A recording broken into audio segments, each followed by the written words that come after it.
Press conference by Foreign Minister Motegi will now begin. Over to you, Minister. This morning, early morning, I came back from Malaysia, and in this morning, I attended Japan-US Summit meeting.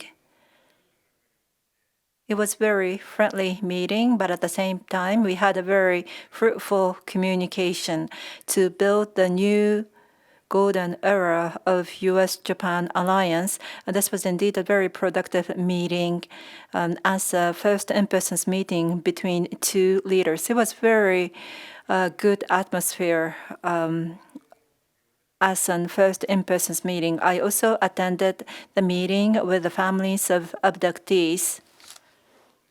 President Trump, Secretary of State Rubio seriously listened to what the family members of abductee have to say, and once again, we could gain the all-out support for the immediate resolutions from the U.S. side. After that, with Secretary of State Rubio, I had the meeting among the foreign chief of the two nations. I could build the personal relationship of trust which shall serve as a basis for the future cooperation. We had a candid and fulfilling exchange of views on cooperations of national securities, economic field among U.S.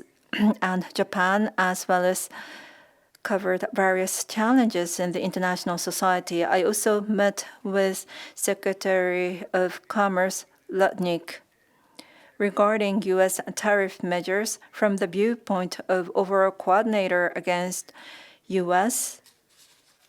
We could come to an agreement to further strengthen the cooperations with the Secretary Rutnick, who played an important role in reaching agreement between Japan and the U.S. We also could confirm to deepen the cooperations at various levels in the various fields, including economic security. Further strengthening Japan-U.S. alliance is the top priority of Japan's diplomacy and the national security measures. We would like to utilize various channels to further raise the Japan-U.S. alliance to the new level. And next, between Chinese Foreign Minister Wang Yi, this afternoon, for 30 minutes from 2 p.m., we had a teleconference including the inaugural greeting, and we had exchanges.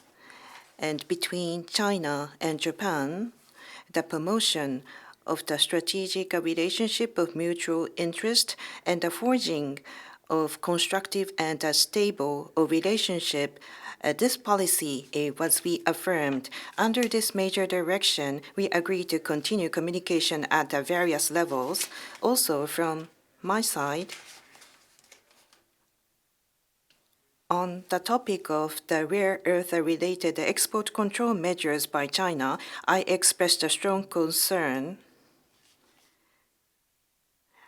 I again conveyed a serious concern over Chinese activities in East China Sea, including waters surrounding Senkaku Islands, and asked for early release of the Japanese detainees and safety assurance for Japanese nationals. I also touched on the import control of Japanese food products. Going forward, between Minister Wang Yi and I would like to continue communication, reduce issues and concern, and increase understanding and cooperation.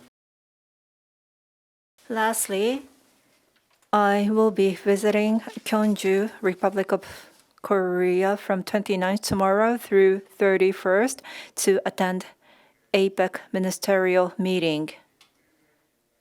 Ministerial meeting and plans to discuss on top of trade and investment related issues. We also will discuss about new issues such as AI and demographic changes. Following ASEAN related summit meetings, Japan will show the solid commitment for the further resilient economic development and prosperity of the Asia-Pacific regions. Taking this opportunity, Japan-U.S. ROK foreign ministers meeting are being arranged. Including that, I would like to also meet with the counterpart of each country, and so that we can further build the relationship of trust with each country. There were so many points mentioned, but this concludes my remark. If you have any questions, please raise your hand, and if you're identified, please identify your name and affiliation. Kajikazawa-san from Kyodo News. Kajikaza from Kyodo News. I would like to ask on Japan-US Summit meeting.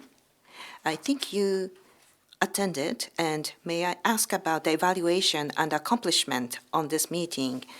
The former Japanese prime ministers have tried to build a personal relationship and deepened U.S.-Japan alliance, but what kind of relationship do you think you were able to build? And in many cases, there are schedules for visiting the United States, but what is the schedule for Prime Minister Takaichi and Minister Motegi, and how are you planning to resolve the abductee issues?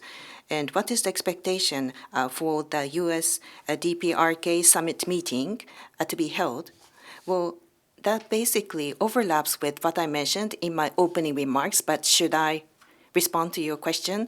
I think I basically responded to your question in my opening remarks, but let me reiterate. In the morning today, I attended a U.S.-Japan summit meeting. It was amicable and it was fruitful, and in order to build the new golden age of Japan-U.S. alliance, this was really fruitful. As I looked at the situation in the series of meeting, it was the first face-to-face meeting, but they were able to have candid exchanges.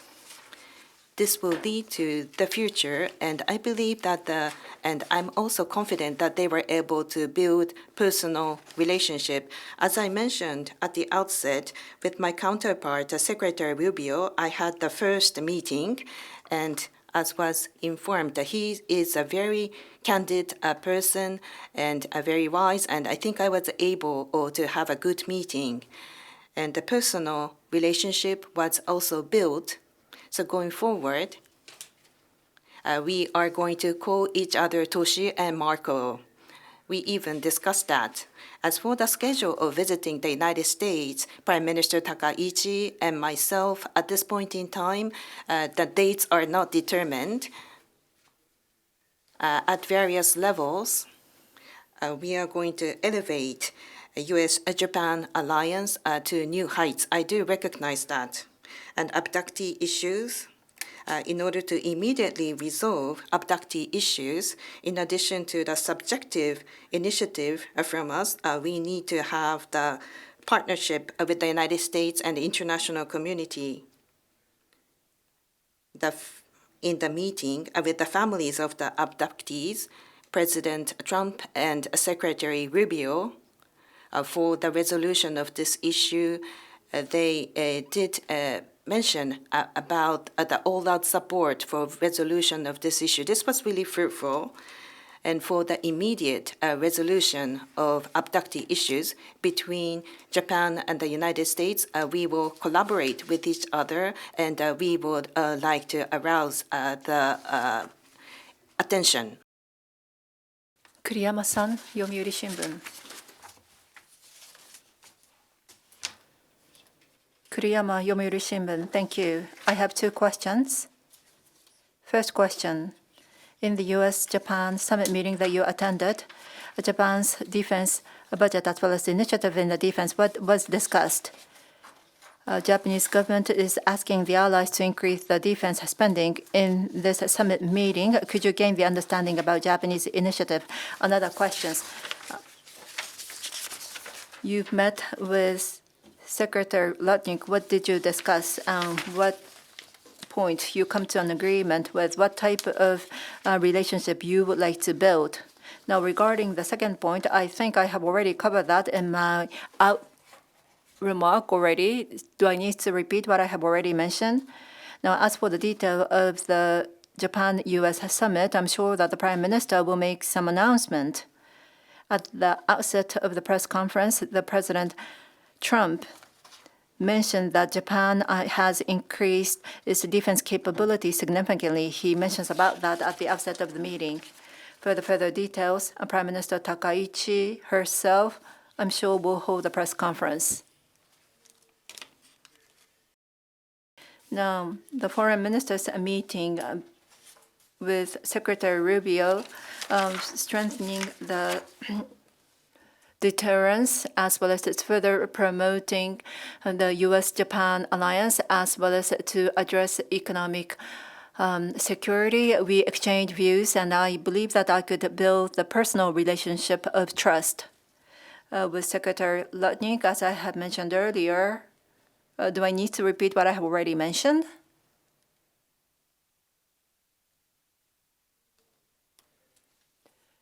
With Commerce Secretary Lutnick regarding U.S.-Japan agreement, and he is playing a key role with Secretary Lutnick. For the first time after I assumed the post of foreign minister, I had a meeting with him. I am in charge of overall coordination. This provided me with a very good opportunity for the enforcement of the agreement. Moving forward, we would like to further strengthen the collaboration. Chihana-san from Ryukyu Shimpo. Chihara from Ryukyu Shimpo. In the new cabinet, for the mitigation of the burden of the U.S. bases, I think that is one of the topics. But in today's meeting, on the base issues and also the need for the revision of SOFA and also on the Futema Air Station, was there topic raised on these topics? And if not, why weren't they discussed? Can you share your view? In Japan-U.S. foreign ministers meeting, the time was limited, and this was the first meeting with Secretary Rubio. So the strengthening of a Japan-U.S. alliance, how are we going to promote that, and how are we going to cooperate in economic security and the international situations, be it Ukraine, Gaza, and also in Southeast Asia? There are various movements, and the situation of security in Japan is also changing. So we spoke about that, and we aligned our policies. So we had an overall discussion. So this is not limited to Okinawa issue, but we did not discuss the details today. And for the smooth stationing of the U.S. forces in Japan, it is essential to have the understanding and cooperation from the local or prefecture. So going forward, we would like to discuss on the mitigation of the burden of the bases with Okinawa. So-san from Shanghai Oriental. I'm journalist with Shanghai Oriental Tokyo branch. I have one question related to China. While Japan and the U.S. need to cooperate with each other, I believe that Japan also values its mutually beneficial relationship and based on common strategic interest with China. As foreign minister, how do you think this balance should be achieved? I think I have already responded to this question. Do I need to repeat what I have already mentioned? Could you also cover the further detail? Rather than covering the detail, yes, let me state what I have already mentioned. Japan-U.S. alliance is the cornerstone of Japan's diplomacy as well as the national security measures. It is also the basis of the peace and prosperity of Indo-Pacific region. And with the U.S., we held the Japan-U.S. summit meeting as well as I met with Secretary Rubio at the multiple occasions. We've been exchanging views between U.S. and Japan over China, and we reconfirmed the need to closely cooperate with each other. With Japan, there are, on one hand, issues as well as some concerns. That's why we have to have a candid communication. we have to assert our position and ask for the responsible actions on the side of China. Now, we also would like to cooperate in the area where we can cooperate. We would like to be practical in our diplomacy between the two leaders, between Japan and China. We've been comprehensively promoting a mutually beneficial relationship based upon the common strategic interest, as well as to build the constructive and stable relationship. We have confirmed such a major directions between Minister Wang Yi and myself. We once again confirm this point. Under such major directions, we would like to further strengthen the communications, and through the effort on both ends, we would like to reduce issues and concerns and increase the understanding and cooperation. That is the policy of Japan. On top of that, as for Japan, based upon the solid relationship of trust with U.S. under its alliance, we will make a joint approach so that China will be able to act responsibly. Chiba-san from GG Press. Chiba from GG Press.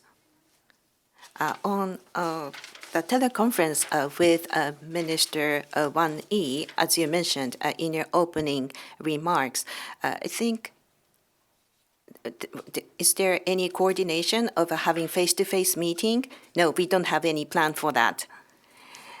Does that answer your question? We would like to conclude the press conference. Thank you.